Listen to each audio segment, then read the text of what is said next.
Remember this about trauma. Trauma is not about what happens to you. Trauma is all about your body and mind's unique way of responding or reacting to what happens to you.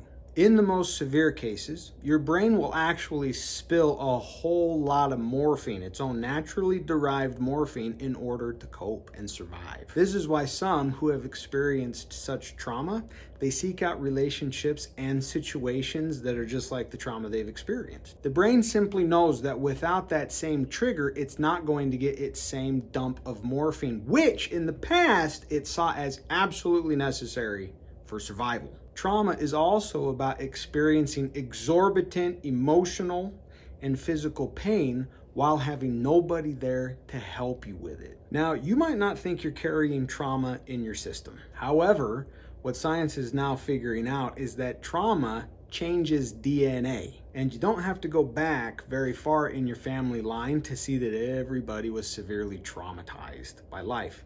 It's as if to be human is to be traumatized. So it's highly likely you are carrying trauma in your system. Now, when you are ready and not a moment sooner, it is wonderful to address the trauma that you might be carrying around in your system. It's the trauma that you're carrying around in your system that causes you to react in the ways that you react to everyday life, everyday pain and stress. Now again, I use the word react.